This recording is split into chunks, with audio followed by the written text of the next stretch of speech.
Empowering listeners from the US to the UK. Live on air with Stephen Cuoco.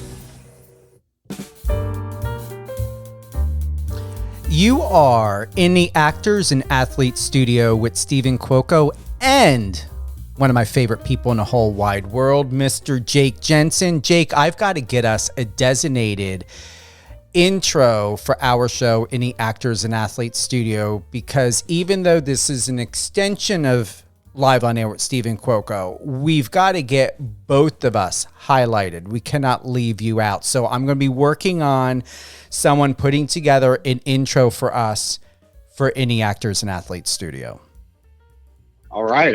That sounds great. And I'm thinking, since we're very popular in the UK, hopefully, I may go ahead and find someone out of the UK to do it. I just think it just adds more sophistication to hear that intro from someone outside of the US. You can never go wrong with that, especially a British. I have a thing for British accents or UK accents, so no complaints from me there. All right, we're gonna have a British intro.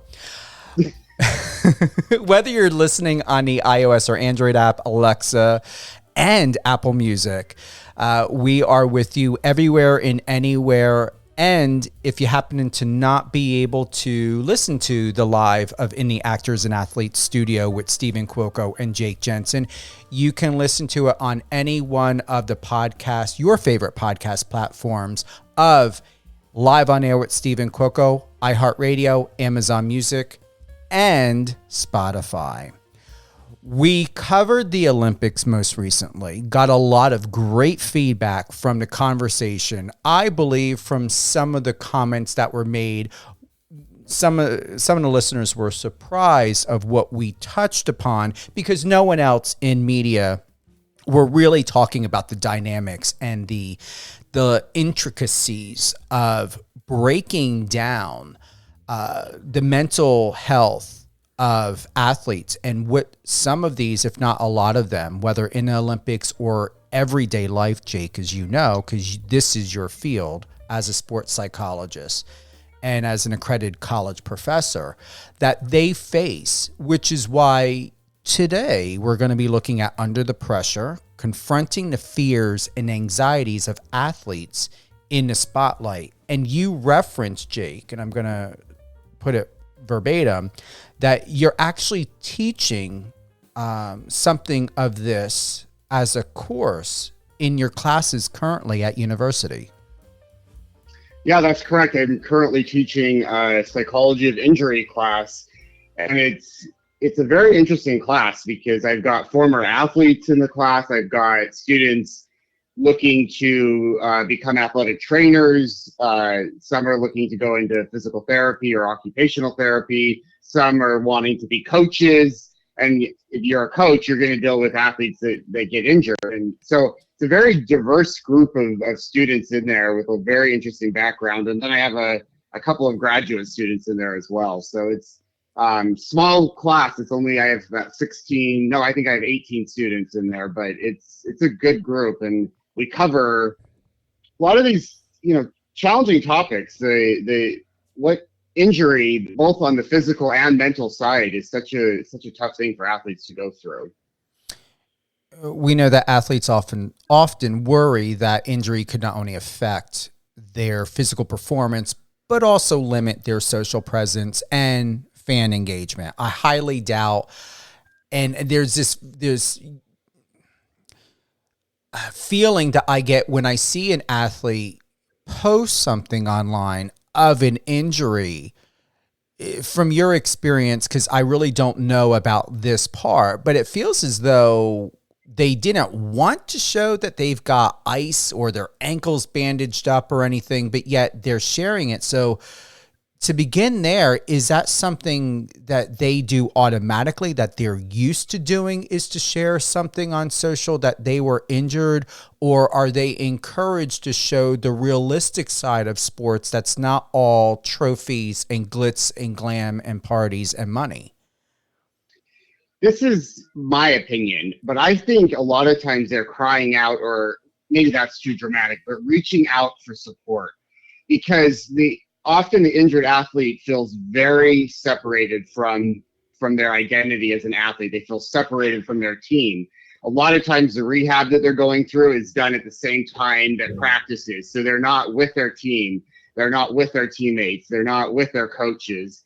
And I think social media has honestly become a way to reach out and feel like there's a support system around, because they are not feeling, and I'm speaking from a college athlete perspective the most, because that's what I work with the most, but a lot of them feel very isolated and and separated from their normal support system and their normal support structure. And I honestly believe that a lot of them are sharing that because they're looking for, I hate to use the word sympathy because that sounds weak, but searching for a community that's going to fill for them, that's going to reach out, that's going to provide a support structure and system. So that's what I think, honestly, is what's happening a lot. Yeah, I was going to ask if you thought if it was the fear in itself is rooted in the potential of loss of visibility or the relevance during recovery periods, because I've been noticing that a lot, especially with football athletes. They are really, really confident to highlight their recovery periods. It feels very different from an injury post to a recovery post.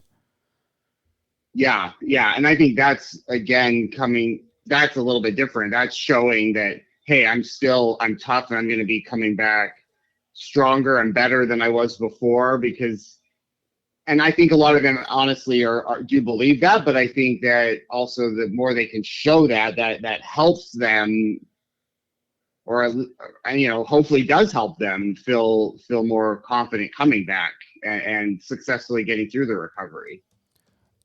Do you think, Jake, that they all need some sort of professional guidance to manage the psychological stress that comes with injuries? Or is it just different from person to person, and at what level of exposure and priority they take, not only within the sports industry, but also with the type of sport that they play, and at what level of exposure, if we think about Travis Kelce to maybe an Ayer Asante, with the New York Giants. What are your thoughts on that? Does it change? Well, I think I think there's always going to be different personalities, different individuals, and how they handle injury. But I absolutely think the more support that they can have, and that can come from, at my university, I'm considered part of the sports medicine team. So I, even wear a sports medicine team shirt.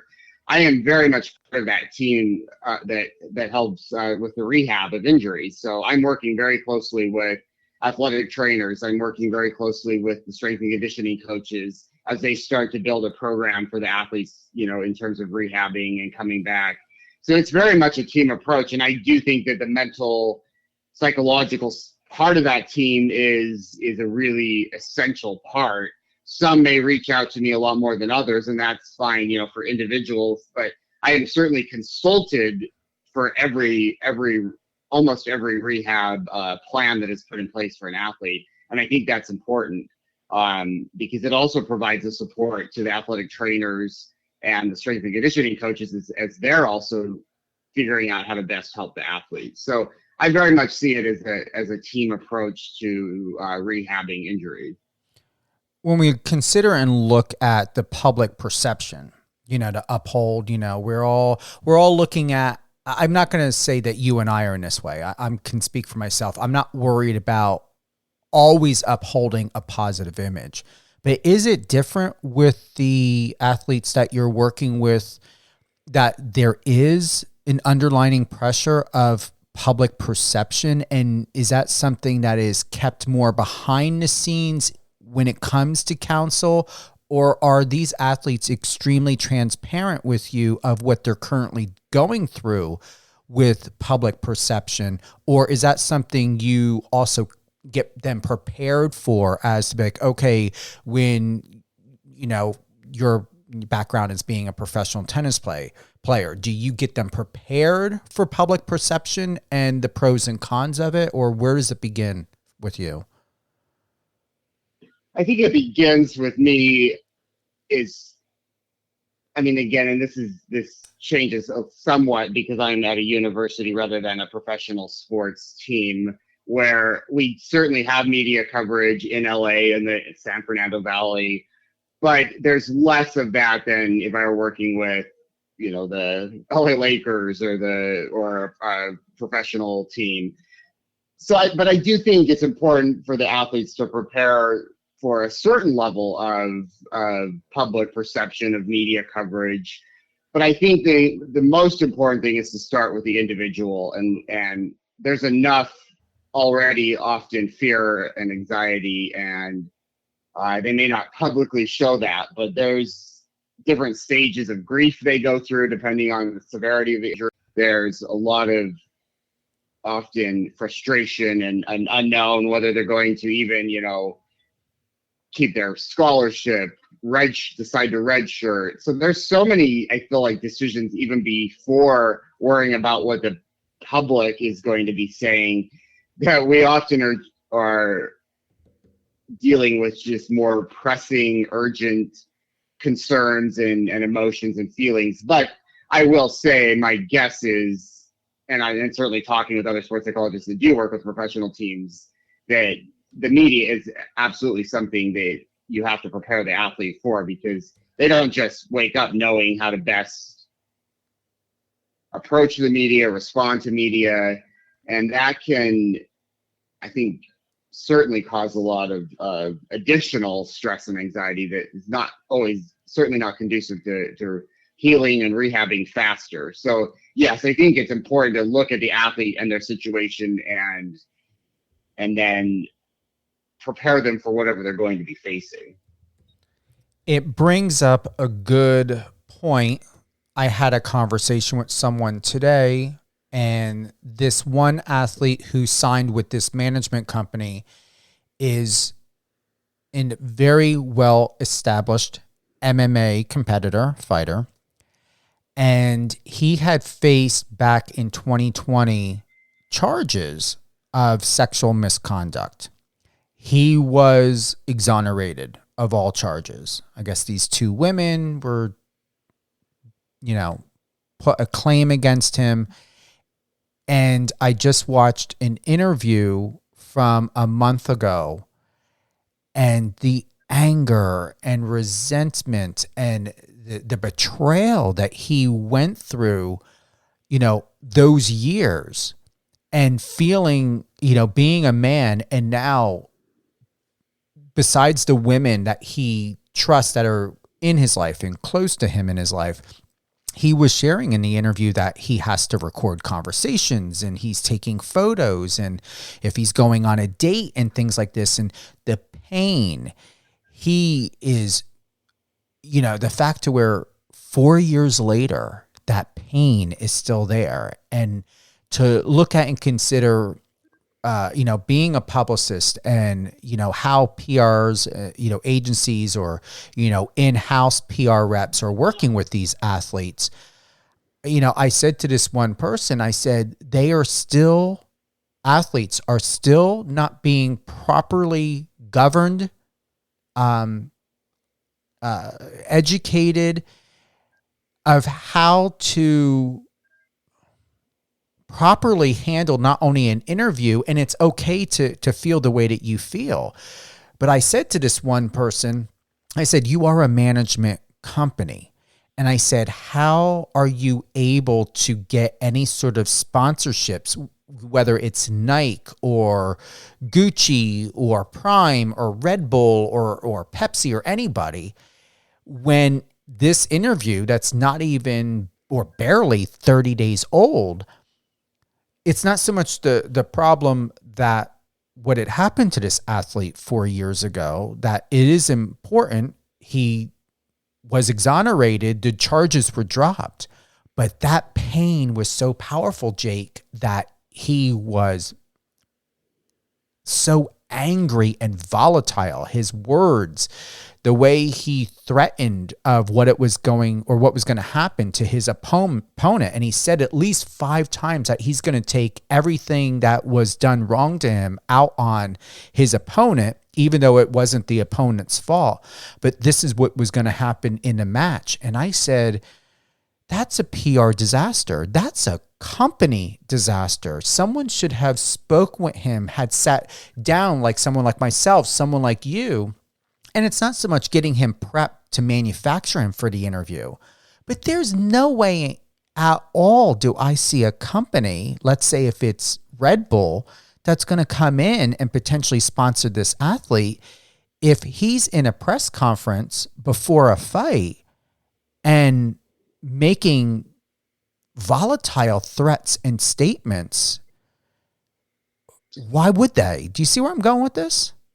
Yeah, and absolutely. And I think, I mean, I obviously feel for him what he's gone through, but he's not helping himself at all by making statements like that. He may very well be using that for motivation in his next fights, but that's not I mean, again, I'm not in PR, but I could certainly, if I were working with him from a sports psych side,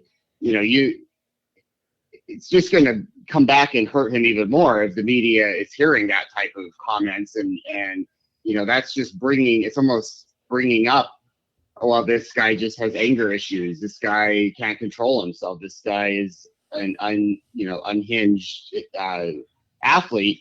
So yeah, I'm very surprised that, for one thing, his management would not have counseled or worked with him on from a PR standpoint. But that's also, that's really going to keep bringing up a lot of that same feelings of anger and resentment but he's feeding that image that the media already has somewhat created of him. So yeah, I think it's very problematic.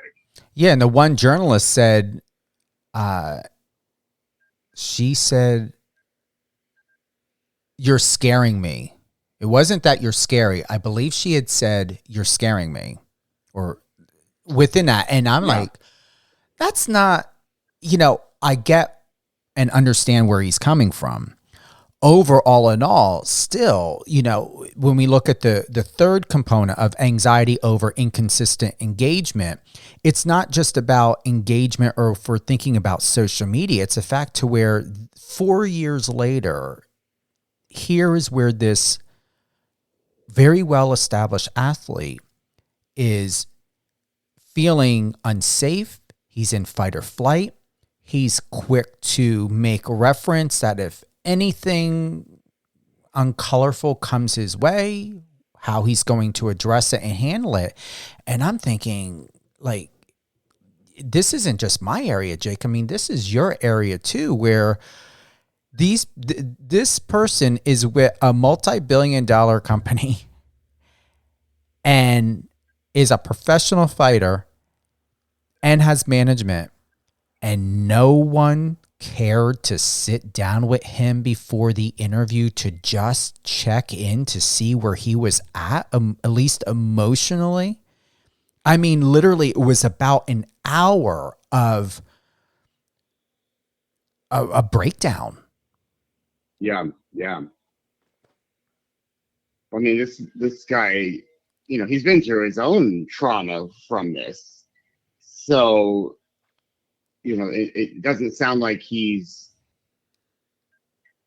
emotionally healed at all. And understandably, it's very, very, he probably feels like he's certainly been used. But yeah, I mean, this is where, again, a team, including his management, sports psychologist, needs to work with him and help him. Mm-hmm. You wonder how often this is happening, that athletes are still not getting, I think, as much progress as we made. I still feel like a lot of athletes are not getting the emotional, mental help that they need. And that just reiterates the example you just gave. Yeah, I mean, considering what Mike Tyson had gone through, Tiger Woods, Michael Phelps, Caleb Dressel, Serena Williams has shared at times of what she's faced and dealt with in her life. And still, it goes back to what I said, that it's fine if someone has good intentions because they see the best in someone, especially, someone who's an athlete. There needs to be more responsibility when it comes to treating them better than a machine or a paycheck. And, we see so much, especially online, looking, at the anxiety over inconsistent engagement. Fans, they want more. They want, meaningful content, less frequent content, as long as it's delivering a good insight and creating good feelings, good emotions.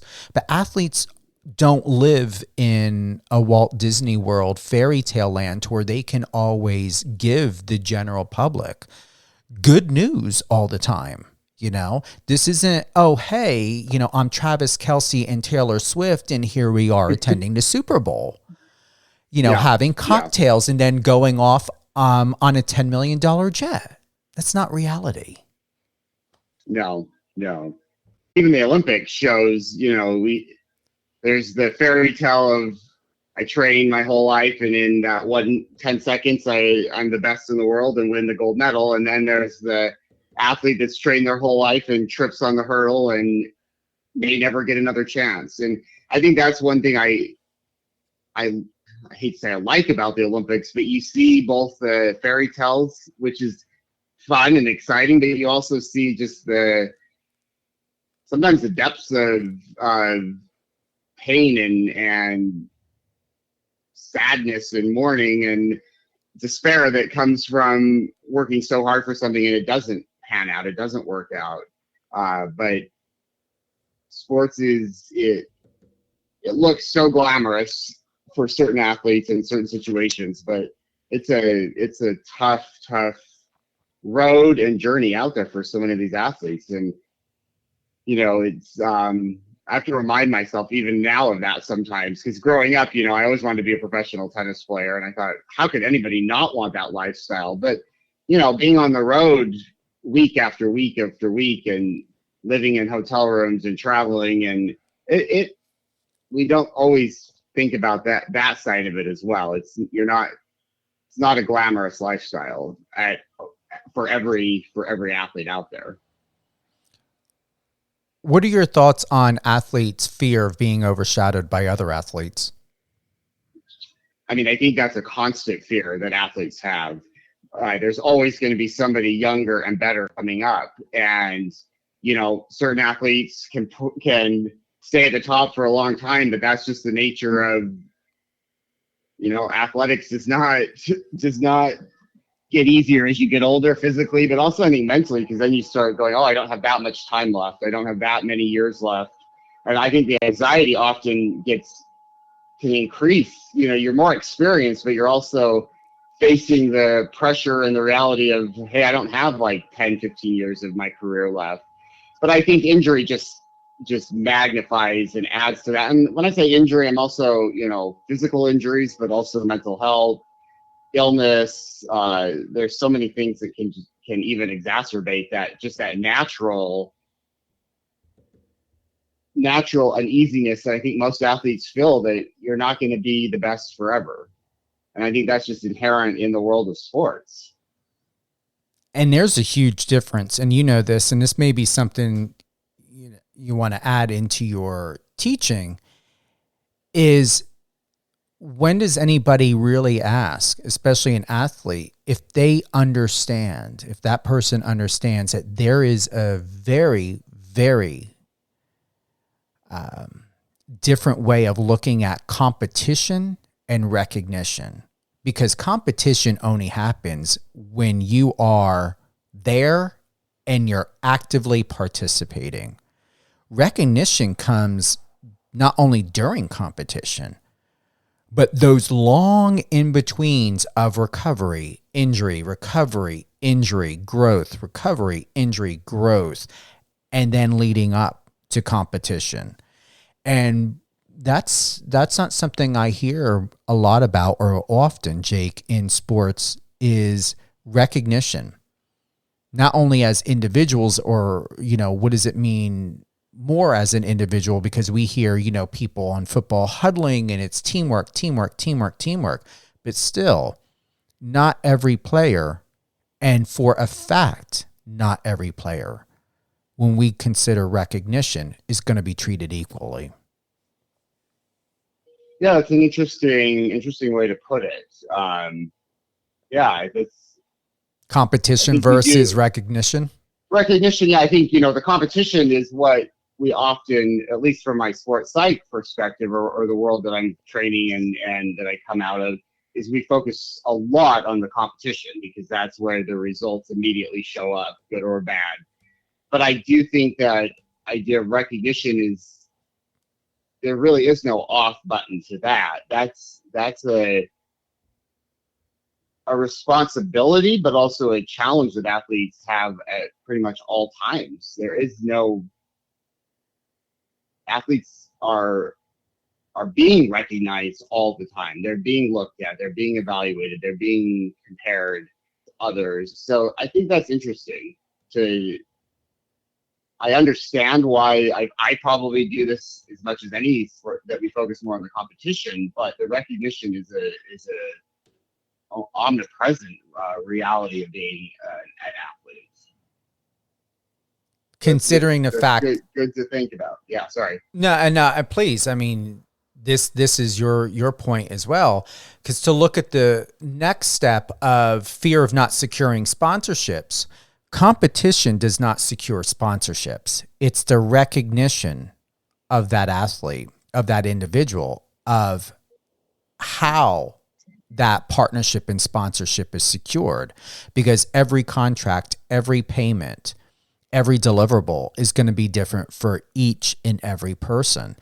And I believe when we consider the emotional mental health and the psychology of sport, even modeling and acting and music, everything is competition. The industry wants some sort of recognition to know the difference. Justin Bieber to Ariana Grande, Matthew McConaughey to The Rock. There is constant competition out there. I mean, it goes back to one of our conversations I believe we had when we were looking at Netflix. And I said that Bird Box with Sandra Bullock, in my opinion, and still to this day, is the #1 film on Bird Box. Yet instead, some of the stats online are showing that the film with Gal Gadot and Henry Cavill and The Rock superseded that.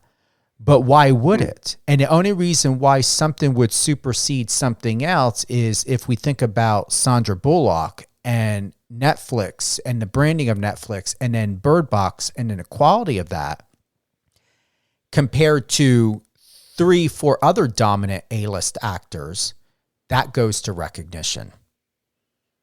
And that's where it can mess up someone's state of being very, very much, I mean. Oh, yeah. Yeah. And that's where the competition comes in, because these networks and certain people know how to maneuver and put certain cliches together or certain anecdotes together and make something that they hope to guarantee through recognition, underlining some sort of competition, even if it's to beat out a former box office hit, or if they're in a series or a sequel. There's a huge difference. Yeah. I was just thinking on that recognition. The U.S. Open tennis just finished a couple days ago, but early in the tournament, Emma Raducanu, who's a British player, won the U.S. Open 3 years ago, I believe, as a total unknown. She was in the qualifying, won it. No qualifier had ever come through and won the tournament. She's young, she's British, she's attractive, signed multi-million dollar deals with Nike and other non-sport companies. I think I want to say L'Oreal and others, but she has not won a tournament since then. She's also had 2 wrist surgeries, but she lost in the first round of the U.S. Open and was just in tears, and just in tears, and because she's now faced, she's the recognition's there, but the competition and the results have not followed the recognition that she got from winning the whole thing 3 years ago as an unknown, and she's had a very hard time she got the recognition without the competition really to back it up. I mean, she won the US Open, but other than that had not, had the results. And it's been a very painful, long process for her, and then physical injuries as well. But it was just very, very interesting and sad to see, her just in this press conference being drilled about her schedule, when she's going to play, how she's going to deal with losing these big sponsors, and how she's going to define herself as an athlete from here. But so I think this idea of recognition and competition is an important one, and it is very interesting. And then sometimes when that recognition probably comes almost too early and too fast, whether the results from the competition maybe aren't there consistently to back up the recognition. So it's an very interesting talking point.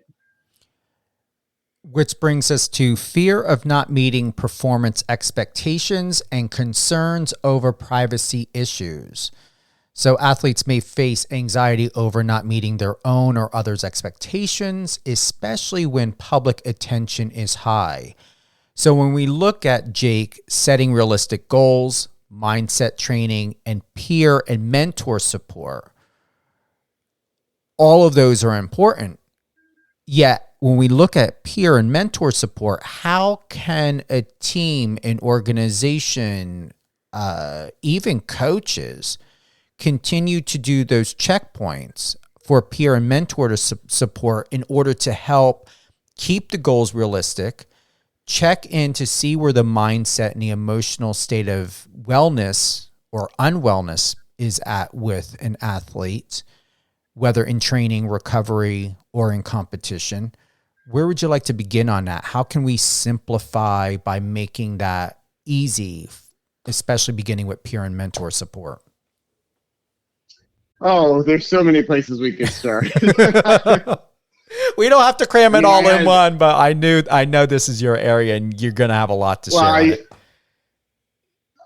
You called me earlier today, and I was just finished up another meeting. But I had an athlete in my office in tears. I'm not going to say the sport, but transferred from another university and is simply not feeling like they're meeting the expectations of the new coach, and you're just very upset and distraught about it because transferred here to my university, had big expectations for how things would be going so far, and they're not going that well, and is already worrying about getting cut from the team or not, keeping a scholarship, and just catastrophizing the whole situation. And I just had to say, hey, slow down. Let's think about it. You've only been back. I mean, you've only been here now a few weeks. Coaches know that you're going through a transition period, not only transitioning and transferring into a new university, but a new city, not a new state, but a new city. You don't have your same friends, support group. So the expectations from the coach, they know you're going through this, and it's not going to be the easiest time. So let's not already be panicking, and this athlete's like, yeah, but I'm already worrying if they're not going to let me play. They're not going to let me keep my scholarship if I'm not even going to be on the team. And I think that happens where athletes just start catastrophizing the situation. And it's like, okay, coaches, I know, put a lot of pressure on, but they also know that there's going to be some adjustment and transition time. And let's not start catastrophizing yet. Let's talk about what you can control, what's out of your control. There's a lot out of your control, but there's still things in your control. How are you showing up in practice? What are some process goals that you can focus on rather than thinking way too much ahead to whether you're even going to be playing, how much in the lineup, and you're still a couple months away from season. So I think a lot of it is just athletes go into panic mode when they're not performing and not competing the way they want, not even competing, training the way they want. And I think they just need someone sometimes to say, slow down. It's okay. Let's talk this through and let's check in regularly and we'll figure this out together. And I think that's happening at a D1 college level. And I can imagine that happens at all levels of sport, but even probably more when the stakes are even higher. So it's just something I see all the time, and so I can't underestimate the importance of these are adults, the athletes I work with, but they still are very young in a lot of ways, and they need somebody to help them reframe how they're viewing a situation and how they're, because they catastrophize it and it becomes all the worst case scenarios, and it's just okay, let's slow down here, and that's where I would start with a lot of these athletes, and then obviously go from there. Knowing that scrutiny is going to manifest itself potentially one way or another, Yeah, absolutely. So prepare for it. And then often, but don't get no, go ahead, but not get prepare for it, but don't get so caught up in it that you're absolutely driving yourself crazy every day, and that's just going to make it worse. And so, it's that daily work on it that I think is important, or at least consistent work on it. When I used to run track, I remember hearing, stay positive, focus on a positive, or the old 1970s and 80s, mindset, you got to have a thick skin, build up a thick skin, to deal with. Yeah. But that doesn't help to shift the focus to just hear, stay positive when, this isn't the Mickey Mouse Club. I'm not Mickey Mouse. You're not Mickey Mouse. Like we only can do so much, to keep things in homeostasis. So what are your thoughts on how can we, in a very healthy way, shift the focus, but stay in reality? Well, I mean, there's different techniques that I work with athletes on, just telling them, think positive. It's like, well, okay, that's great, but this is not a very positive situation or environment right now. So telling yourself to think positive often is pointless.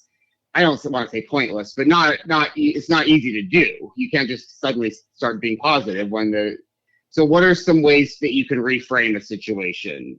And being very specific. So I actually have the athletes write down like the thoughts that are going through their head, and then they have to like write it out, literally write out something how to reframe that. So, reframing it to, instead of coach thinks I'm the worst and that I'm just a effing loser, let's reframe that to coach has me here for a reason. What can I learn from him today, or what can I get out of this practice today? What's one thing I can work on, or what's one thing that I can focus and concentrate on? So it's not just focus, but it's okay. I'm getting overwhelmed trying to focus on so many different environmental cues, new plays that we're learning, but I'm going to focus on really active listening. So I'm really hearing what my teammates and my coach are saying. That's going to be my purpose today. I'm not going to try to do everything. I'm going to focus on listening and really learning these new plays and just really tuning in. It can be things like thought parking, going, hey, that's a legitimate concern or thought or question I have, but this is not the moment to think about that. I'm going to park it away, literally park it in the parking lot, or not literally, figuratively park it in a parking lot. I'll come back to it later. I love the stop sign kind of metaphor. You put a stop sign up and go, okay, stop. take a deep breath, observe the environment, observe how I'm feeling, and then have a thought to proceed. So stop, take a deep breath, observe, and then proceed in a healthier way. And, these things take practice just like anything, but at least it gives you some tools that it's not just like focus, man up, be tough, thick skin. You actually have some things that you're working on that hopefully will help in these situations. And I've seen it help. I don't think, shouldn't just say hopefully, they can help, but you have to practice them and be intentional and purposeful about doing those. I like to do I'm not always the best at it, but I try. I like to be when I am in that moment. And I remember is the 5-step count back, 5, 4, 3, 2, 1, breathe. Sometimes I'll do my yoga breathing and that, and then I'll take action or come up with a different plan. So I'm, being responsible and taking responsibility of what I'm deciding to do or what I don't want to do, and make sure that, I give myself at least 5 counts or 5 seconds before I officially take action.